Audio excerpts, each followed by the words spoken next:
Primero que todo, queremos agradecer a todos los que nos están siguiendo en este momento, ya que nos encontramos acá con el doctor Patricio Vázquez, ginecólogo obstetra de Clínica Indisa, quien nos contará sobre los exámenes relacionados al embarazo.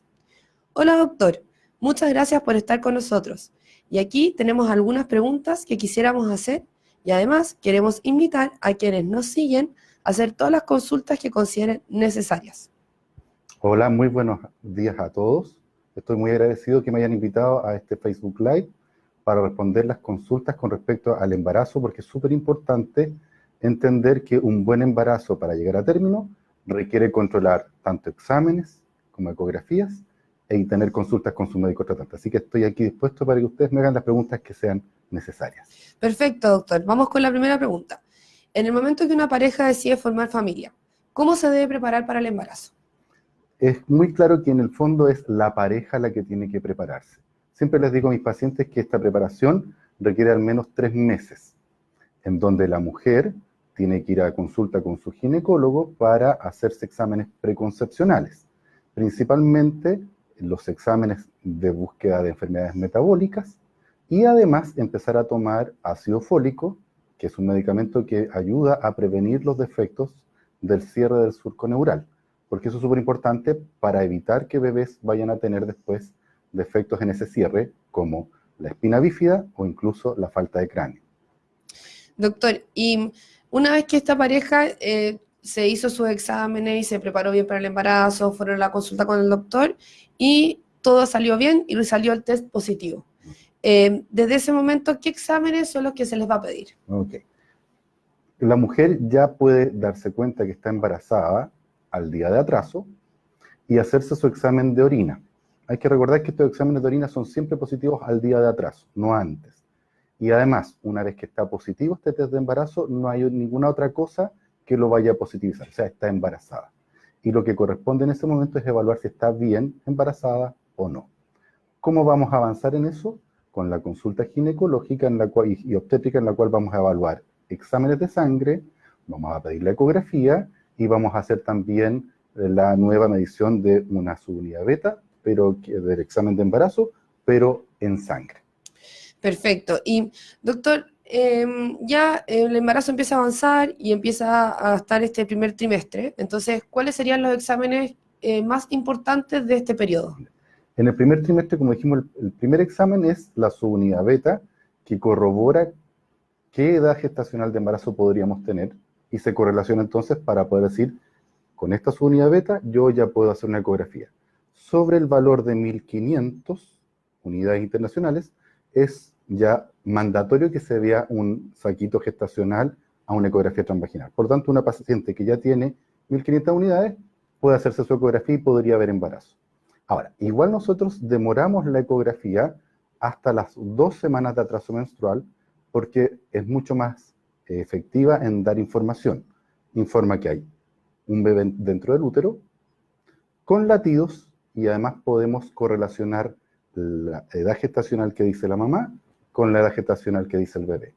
A esas alturas, con 5 días de diferencia, el bebé ya tendría más razón de edad gestacional que la mamá.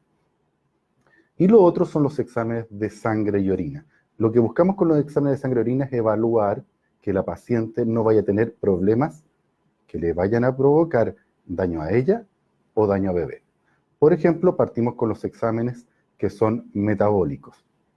Hormonas tiroidia para ver que no tenga hipotiroidismo, un hemograma para ver que no tenga anemia, una glicemia para descartar que tenga diabetes, y después hacemos exámenes que son infecciosos, porque es súper importante, infecciones que ocurren por primera vez en el embarazo pueden dañar seriamente al bebé.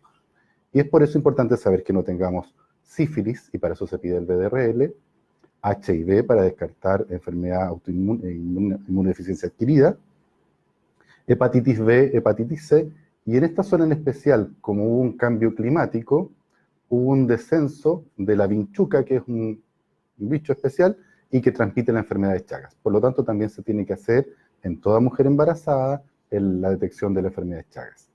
Y algunos exámenes adicionales que son también importantes, como el grupo IRH, para ver si la madre es RH negativo, porque eso podría tener problemas y requiere cierta intervención en el embarazo, y el CUMS, que es el examen que va asociado al RH, porque nosotros no tenemos solamente el grupo clásico AB0 y el RH, sino que tenemos una infinidad de grupos de sangre que también podrían tener sensibilizaciones.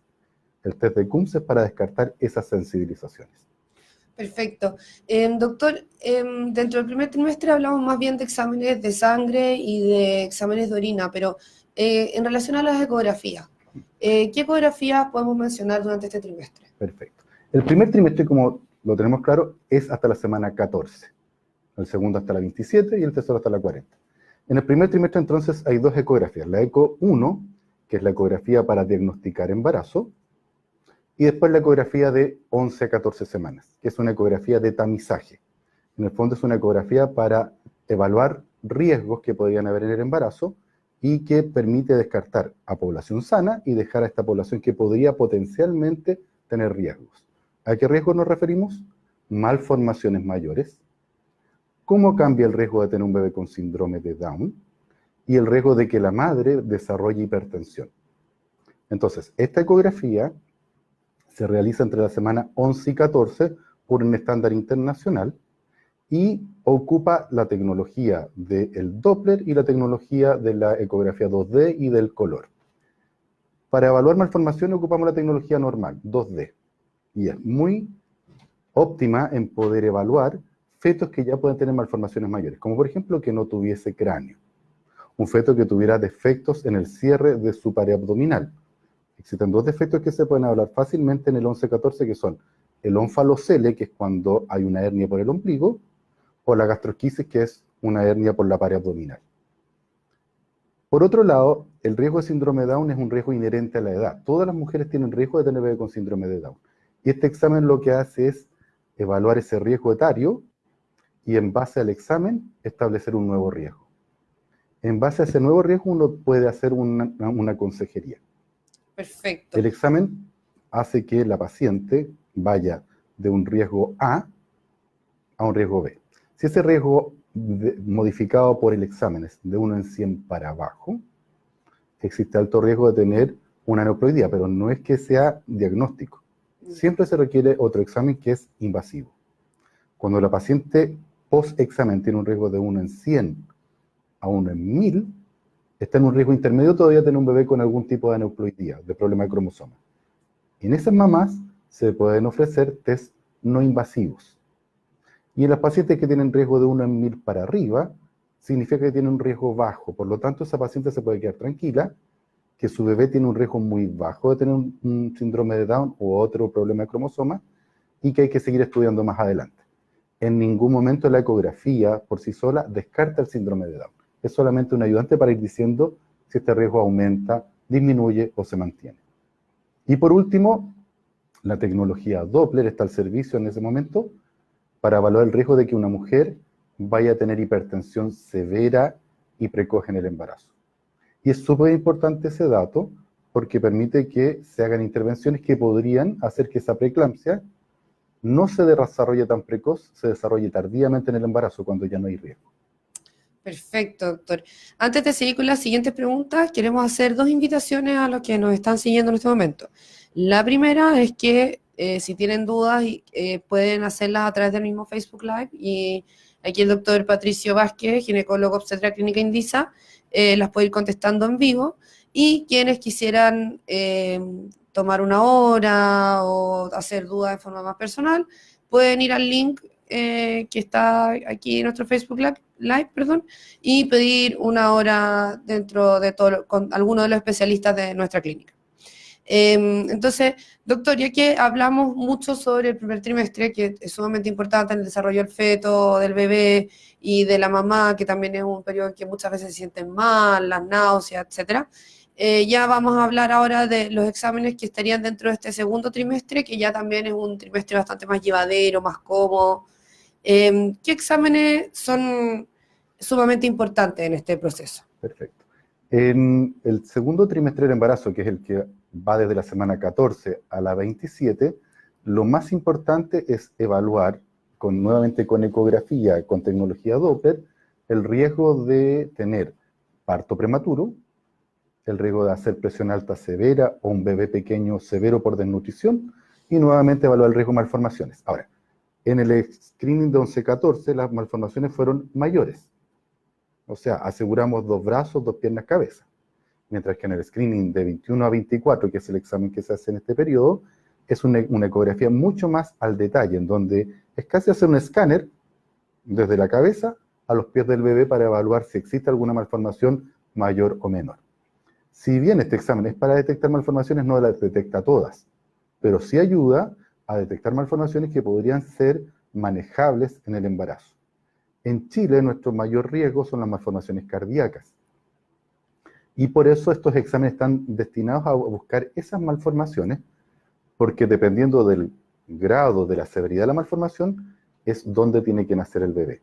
Por lo tanto, saber precozmente qué tipo de patología tengo con mi bebé me permite un mejor manejo dependiendo del centro en que me van a derivar. Además, en la ecografía podemos ver cuán largo es el cuello del útero. Eso es un breve momento del examen, que es por vía transvaginal, que no es incómodo, que se hace con gel, por lo tanto no molesta, y logra medir cuán largo es el cuello del útero, lo que permite predecir si esa madre está en riesgo de tener un bebé por parto prematuro o no.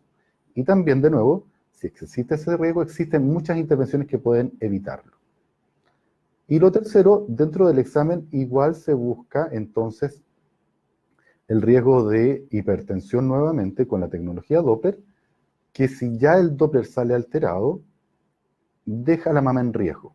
De nuevo, es un riesgo de o tener una hipertensión severa y precoz, o de tener un bebé pequeño y severo. Por lo tanto, esa paciente sale del grupo de control normal y entra a un control de embarazo alto riesgo, en donde tendrá controles más seguidos, ecografías más seguidas cada 2 semanas, para ir evaluando los riesgos y anticipándose a los problemas. Lo otro que se hace además son los exámenes de búsqueda de patología, principalmente como nuestra población cada vez está lamentablemente con más sobrepeso y más obesidad, hay más riesgo de desarrollar diabetes. Y es en este momento en que cuando la placenta alcanza un tamaño mayor, podría descompensar a las pacientes, y por lo tanto entre las semanas 24 y 28 debería hacerse la prueba de tolerancia a la glucosa, que es la prueba del azúcar asqueroso. Ese examen es muy comentado entre las embarazadas. Contemos un poco Ya. de qué se trata. Ok. La diabetes gestacional es una intolerancia a comer hidratos de carbono. Por lo tanto, para testearlo, lo que yo tengo que hacer es dar una carga masiva de hidratos de carbono para poder evaluar cómo responde la mamá a las 2 horas. Por eso la madre tiene que llegar en ayunas, se le da una carga de azúcar que es 75 gramos. Ahora, con la evolución de la tecnología, por suerte ya contamos con glucosas especiales, que es el Trutol, es la Fanta o la bebida de mora, que como son cargas exageradas de glucosa pueden provocar un poco de náusea, ¿ya? Mi recomendación siempre es tomar helada la preparación y en un lapso de 5 minutos. No es tomársela una vez, sino que abocará en un lapso de 5 minutos. Y lo que hacemos es evaluar cómo responde el cuerpo a esta carga masiva de azúcar sin hacer ninguna actividad, para que sea solamente el basal del cuerpo que maneje este azúcar. A las 2 horas de haber tomado este azúcar, el cuerpo debería haberla procesado y deberían tener niveles bajos.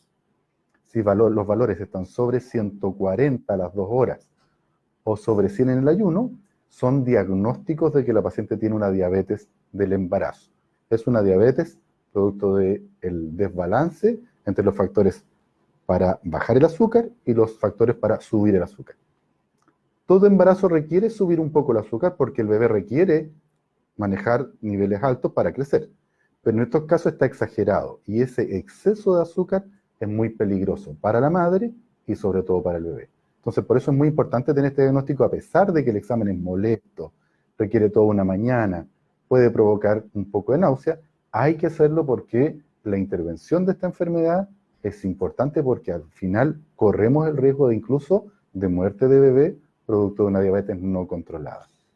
Y el otro examen que se hace es repetir el VDRL. Lamentablemente, habla muy mal de nosotros como población tener que repetir en un periodo de 9 meses al menos 4 veces un examen de enfermedad de transmisión sexual. Pero hay que hacerlo. ¿Por qué? Porque resulta que esta enfermedad, que es la sífilis, es una enfermedad altamente prevalente, que se puede dar durante el embarazo y puede provocarle riesgos tanto a la madre y sobre todo al bebé. Y su tratamiento es penicilina, que está disponible y por lo tanto, además es un tratamiento que no es caro y que salva mucho a bebé de tener riesgos de secuelas a largo plazo. Por lo tanto, ese examen también se va a repetir. Y tardíamente a las 28 semanas se repite también un hemograma para ver cómo se diluyó la sangre de la paciente. Un hemograma en general, al principio del embarazo puede salir normal y al parecer todas las embarazadas se asustan porque en el control del tercer trimestre tardío o 28 semanas ven un examen que está francamente patológico para una persona adulta. Pero existen tres poblaciones: los niños, los adultos y las embarazadas. La embarazada tiene parámetros distintos para evaluar el examen, sobre todo el hemograma. Por lo tanto, ese hemograma es importante para ver que no tenga anemia, y el otro importante es el urocultivo, que se repite también en este periodo para descartar enfermedades de la orina. Perfecto, doctor. Le queremos contar que le están dejando muchos saludos pacientes que al parecer estuvieron con usted. Y además queremos darle saludos a Roberto Mena y Muriel Mejía, quienes nos están viendo en este minuto, a Carolina Yarzún y Carla Soto, quienes mandan saludos afectuosos al doctor. Y además les queremos recordar que pueden dejar sus preguntas para que el doctor las conteste y así aliviar algunas dudas que puedan tener en relación a sus embarazos o futuros embarazos que puedan tener pronto. Entonces, como ya hemos hablado, así a modo de resumen de la preparación para el embarazo, los primeros exámenes, el primer trimestre, el segundo trimestre, ahora vamos a ir cerrando el tema de los exámenes dentro del mismo embarazo de alguna manera, en términos generales, y hablemos de los exámenes que se hacen ya llegando al tercer trimestre. Perfecto. Siempre hay que hacer una ecografía. Las ecografías son nuestra mejor herramienta para poder evaluar a un bebé dentro del útero, porque el útero, o sea, el bebé está dentro de un útero en donde nosotros, antiguamente nuestras herramientas eran las manos, en donde veíamos, en base a la altura uterina, si este bebé se iba saliendo de la normalidad, por una discordancia de altura uterina, que fuera hacia superior o hacia inferior. Pero en este momento, con las ecografías seriadas, podemos evaluar en vivo y en directo a bebé, y esta ecografía de tercer trimestre lo que permite es evaluar el peso de bebé.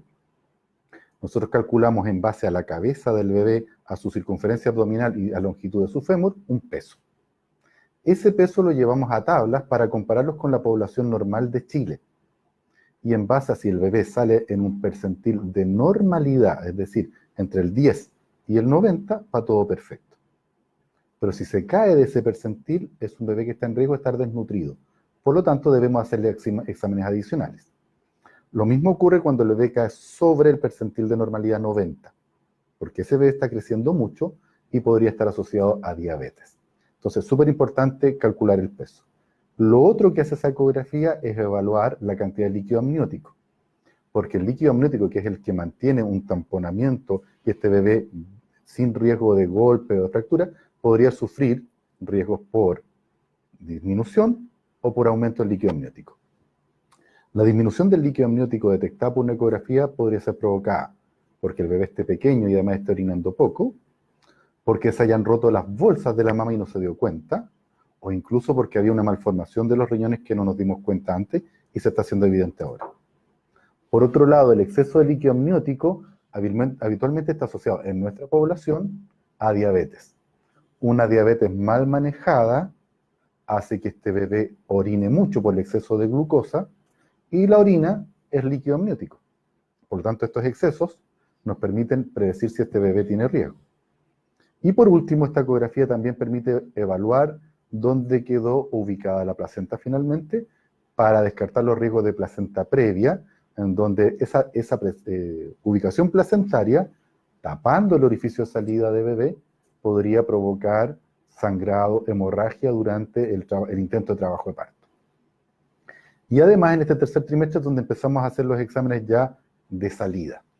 De nuevo, se repite el HIV, se repite el RPR y se hace un examen especial que se llama el screening o tamizaje para el estreptococo grupo B. El estreptococo grupo B es un microorganismo que algunas mujeres lo portan. ¿ya? O sea, el microorganismo es inteligente. Ocupa el cuerpo de la persona sin provocar la infección, ¿ya? Y vive eternamente con ella. Para la mujer, ese microorganismo que se puede ubicar en vulva, periné o ano, no es problema. El problema es para el bebé cuando pasa por la vagina en el trabajo de parto. O sea, el problema principal de Streptococcus grupo B es la contaminación que puede sufrir el bebé cuando pasa por el canal de parto. Es por eso que este examen se tiene que hacer entre la semana 35 y 37 y no antes. Saberlo antes no va a servir de mucho apoyo, porque ¿qué es lo que hay que hacer? Es en el momento del trabajo de parto que se deben dar antibióticos para que en el momento en que el bebé pase por canal vaginal no haya microorganismos. El Streptococcus grupo B es multisensible, las penicilinas le hacen inmediatamente daño y a las 4 horas de haber dado la primera dosis de penicilina endovenosa ya no hay microorganismos. Pero el otro día van a aparecer de nuevo.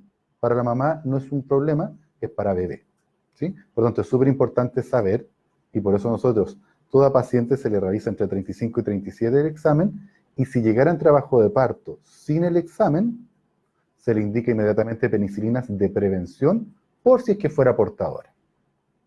Y los otros exámenes que se adicionan durante este periodo de embarazo son los monitoreos con las matronas, ¿ya? El monitoreo es un examen especial en el cual se evalúa bebé y se evalúa el útero. Entonces, se cita a la madre, se acuesta en la camilla, se le ponen 2 correas, la de más arriba va a evaluar si hay o no hay contracciones, y la de abajo va a detectar latidos. Y en un periodo de una media hora, mientras conversa con la matrona, se evalúa la aparición de contracciones y la respuesta de bebé. Normalmente un bebé, sobre la semana 32, debería tener respuestas de su corazón aceleratorias. Es decir, cada vez que el bebé se mueve, su corazoncito debe acelerar. Y eso es lo que busca este examen, buscar reactividad. Se informa como reactivo o no reactivo, dependiendo si el corazón de bebé se acelera en base a estos movimientos. Y eso tiene una muy buena predicción de bienestar fetal durante el tercer trimestre del embarazo. Finalmente, a la semana 37, se hace una última ecografía habitualmente en nuestra clínica para evaluar la cantidad de líquido amniótico, porque sabemos que el líquido amniótico es un muy buen predictor de riesgo perinatal. Un líquido amniótico disminuido a oligoamnios puede aumentar en 100 veces el riesgo de mortalidad de bebé. Entonces, por eso es importante saberlo, porque si encontramos poco líquido, primero que nada tenemos que buscar si bebé está pequeño. Si está pequeño, hacer los exámenes necesarios, pero si no está pequeño, igual este embarazo no va a durar más de 38 semanas. Se debe inducir antes del parto. Perfecto, doctor. Queda súper claro los exámenes y este como repaso que hemos hecho trimestre a trimestre. Y durante esta conversación, la gente que nos está siguiendo ha hecho algunas preguntas que se las voy a transmitir yo ahora para ver si podemos ayudarles con la respuesta. Perfecto. Entonces, Isabel Velázquez nos pregunta, ¿es posible que si se hacen varios test de embarazo y sale negativo, igual puede estar embarazada? Exacto. El gran problema es que nosotros sabemos cuándo tenemos la regla, pero no sabemos bien cuándo se ovula. Por lo tanto, hay mujeres que pueden tener ciclos que sean muy largos, 45 días, y por tanto la ovulación fue más tardía. En ese sentido, hay que ir repitiendo los exámenes y evaluar cuál es mi manejo previo de reglas para poder decir estoy con atraso o no estoy con atraso. Hay mujeres entonces que pueden tener ciclo de 45 días y recién ovular a los 30 días de ese periodo. Recién estar ovulando. Por lo tanto, es importante repetir los exámenes si yo tengo la duda. Ahora, es mucho mejor acudir al ginecólogo frente a esta duda porque el examen de sangre detecta menor cantidad de hormona. El examen de orina habitualmente detecta de 25 milunidades hacia arriba. Un examen de sangre detecta de 5.000 unidades hacia arriba. Por lo tanto, puede predecir mucho mejor un embarazo. Perfecto. Soledad Ramírez nos pregunta, ¿y qué pasa si tiene hipotiroidismo? ¿Cómo se trataría? El hipotiroidismo es una enfermedad que debe ser tratada de antes por el especialista, el endocrinólogo, porque requerimos para poder manejar bien un embarazo que ojalá la hormona de estimulación del tiroides, la TSH, tenga valores menores a 2,5. Sobre esos valores, los estudios han demostrado que podría haber más riesgo de aborto, de pérdida. Por lo tanto, por eso el manejo preconcepcional, saber cómo está la hormona tiroidea, sobre todo la que estimula la tiroides, para poder mandar al endocrinólogo para dar medicamentos. La enfermedad tiroidea, el hipotiroidismo, es una enfermedad común que se maneja con refuerzos de hormona tiroidea y que si se dan en las dosis habituales no provocaría ningún problema. El problema es no tratarla. Por lo tanto, habitualmente lo que hacemos cuando preconcepcionalmente la diagnosticamos, se envía al endocrinólogo, el endocrinólogo inicia tratamiento y una vez que ya tiene compensado la enfermedad, indica que se podría intentar embarazo.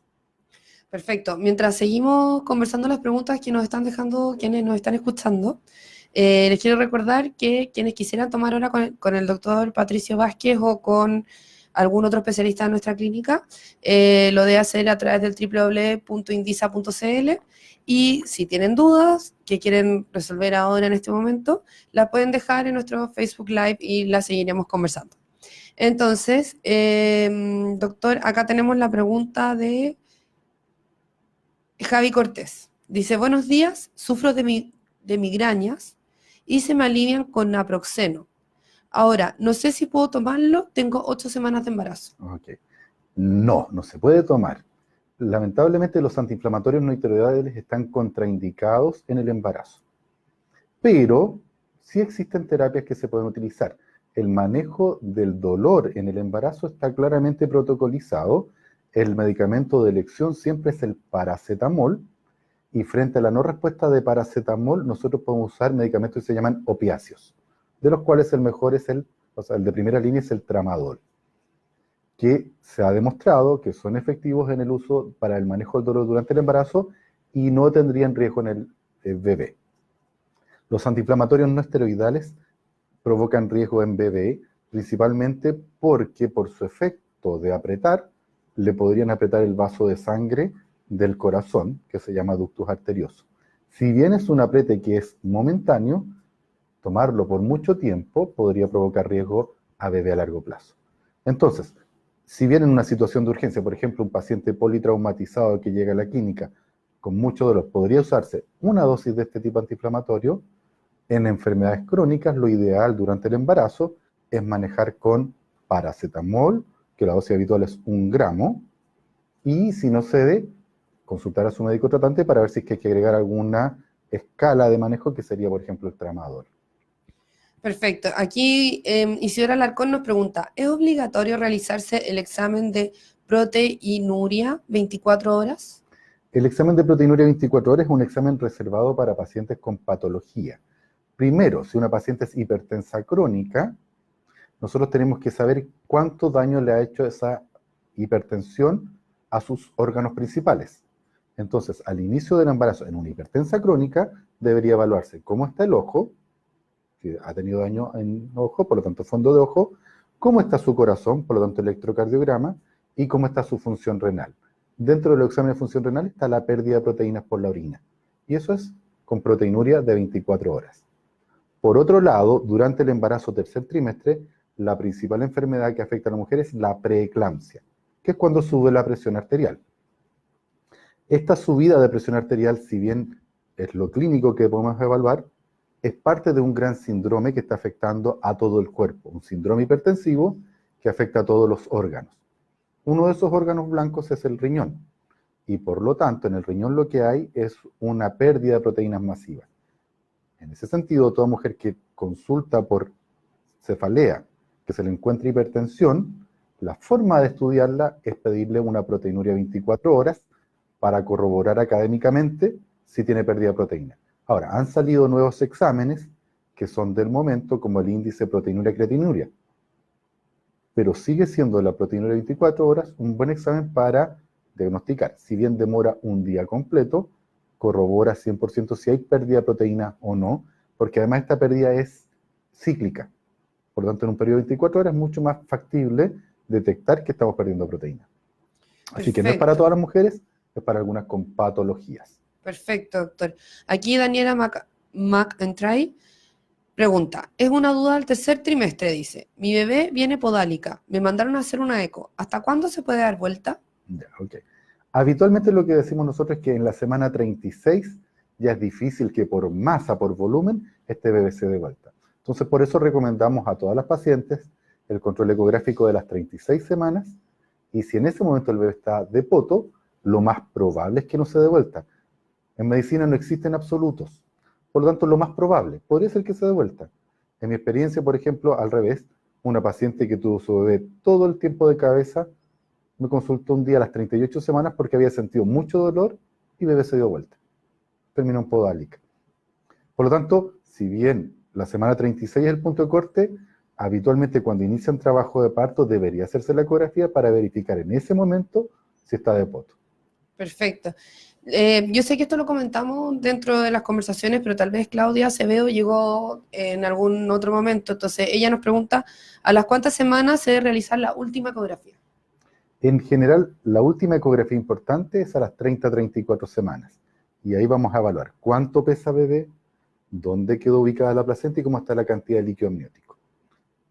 Si está todo bien, no podría ser, no necesaria más ecografía, pero en general uno repite una ecografía a la semana 37, que es más o menos un mes después, para evaluar principalmente el líquido amniótico y peso fetal, porque son factores que podrían indicar este embarazo no va más, tenemos que sacar a bebé antes por inducción. Perfecto. Y aquí Joa Álvarez nos pregunta, ¿puede darse una preeclampsia en el momento del parto y que no se hubiese detectado antes? Exacto, la preeclampsia es una enfermedad que afecta a todo el cuerpo y que los últimos estudios han demostrado que es una especie de rechazo. Ese rechazo puede ser tan precoz como a las 20 semanas, a las 30, a las 40, a las 50, a las 60. Como el embarazo dura hasta 40 semanas, a las mujeres que le iba a dar a las 50 no lo desarrollan. Pero sí podrían desarrollar preeclampsia en el parto e incluso en el posparto. Nosotros decimos que la mujer sigue embarazada 6 semanas después de tener el bebé, porque el cuerpo demora estas 6 semanas, que es la cuarentena, en volver a la normalidad.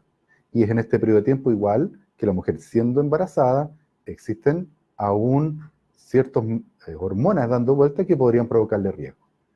Y por lo tanto, se puede dar preeclampsia en el preparto, posparto, intraparto. Perfecto. Entonces, doctor, ya que hemos hablado de todo lo que es los exámenes durante el embarazo, me gustaría saber qué exámenes se tiene que hacer una mujer una vez que ya nació su hijo. Perfecto. En general, la mayoría de las mujeres no necesitan exámenes posparto. ¿Quiénes necesitan exámenes posparto? Aquellas pacientes que desarrollaron alguna enfermedad durante el embarazo y que potencialmente podrían quedar enfermas a largo plazo. Es por eso que una vez terminado el embarazo, o sea, 6 semanas posparto, deberíamos testear en las pacientes que hicieron hipertensión, si tienen hipertensión, como habíamos conversado, si tienen proteinuria, cómo están sus exámenes de órgano blanco. Por otro lado, las pacientes que hicieron diabetes del embarazo, a las 6 semanas deberíamos testear cómo está su insulina, cómo está su glucosa, cómo está su curva de tolerancia a la glucosa, para ver si quedó diabética, prediabética o se mejoró. Perfecto. O sea, así como a modo de resumen, el embarazo hay que estar cuidándolo en términos de exámenes antes de querer quedar embarazada, durante el embarazo y post embarazo. Exactamente. Perfecto. Doctor, aquí tenemos un par de preguntas más que nos han llegado a través de nuestro Facebook Live y de alguna forma ya vamos a ir cerrando esta conversación que ha estado súper entretenida, súper aclaratoria, respuestas muy pedagógicas. Entonces acá Isidora Alarcón dice, si voy a tener cesárea, ¿es necesario hacerse el examen de strepto? En general sí, porque no sabemos cuándo va a ser la cesárea. Y podría ser igual necesario tener el valor, el examen, porque si se rompen las membranas, tengamos claridad si hay que o no dar antibiótico. Perfecto. Y ya nuestra última pregunta de envío de Facebook Live es de Ángela Santibáñez y nos pregunta, ¿qué tan complicado es una brida amniótica que no toca al feto? ¿Hay posibilidad que en algún momento lo haga? Ya. Hay que aclarar, hay dos tipos de problemas en ese tipo y que llevan más o menos el mismo nombre. Uno es la sábana amniótica, y el otro es la brida amniótica. La brida amniótica es una cosa muy terrible. Nosotros tenemos que pensar que la bolsa que recubre a bebé se llama bolsa amniótica y que es como un nylon.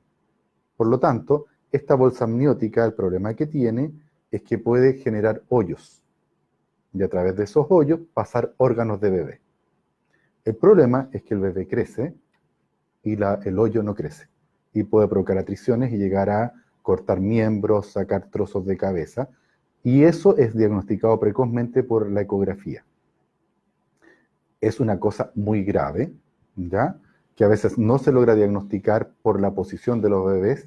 Por ejemplo, si el bebé está de poto, con el brazo cubierto, podría ser que está cubierto porque quedó atrapada la mano en esa posición y nunca se pudo ver. Por otro lado, la sábana amniótica es otra cosa, es como un tabique que se le forma al útero. Y en ese sentido es menos riesgoso porque estamos hablando de que en la pieza donde vive el bebé hay un tabique que hace que salte de un lado para otro. Son dos cosas distintas, pero que la ecografía, realizada por un profesional experto en el tema, permite dilucidar cuál de las dos patologías es. Lamentablemente para la brida amniótica, nosotros solamente podemos hacer el seguimiento y llegar al diagnóstico, pero no podemos hacer ninguna intervención mayor que pueda evitar que esta ocurra. Perfecto, entonces de alguna forma aquí ya llegamos a finalizar con las preguntas que tenemos en vivo. Queremos invitar a las mamás que quieran tomar su hora con el doctor Patricio Vázquez o con otro especialista. Lo pueden hacer a través de nuestra página web en el www.indisa.cl, y si quedaran con alguna duda, además quisieran aclararla, pueden reservar su hora, que es lo más recomendable, siempre visitar a algún especialista para poder llevar un embarazo de forma tranquila. Entonces, doctor, ya para ir cerrando este ciclo, a modo de resumen, ¿cuál es la importancia de realizar los exámenes durante el embarazo y qué esperamos de ellos? Los exámenes de embarazo lo que me permiten es saber que estoy bien embarazada, que mi bebé no trae problemas y que yo no voy a generarle riesgo a mi bebé por alguna enfermedad que traía previamente o que se me puede desarrollar en el embarazo y que podrían provocar o parto prematuro o enfermedades irreversibles en el bebé. Es por eso que tenemos un control prenatal establecido tanto como país, tanto como clínica, que permite dar el mejor servicio a los pacientes tratando de abarcar la mayor cantidad de problemas y evitar que estos ocurran, o tratar de ayudar para morigerar los daños que pudiese provocar la enfermedad presente a través de un examen. Perfecto, doctor. Le queremos dar las gracias por su tiempo, por De su nada. dedicación, por sus respuestas tan pedagógicas, también explicadas a todas quienes nos están, todos y todas quienes nos están siguiendo en este momento, y esperamos volver a tener la oportunidad de estar con usted en otro Facebook Live más adelante. Con todo gusto. Muchas gracias. Muchas gracias.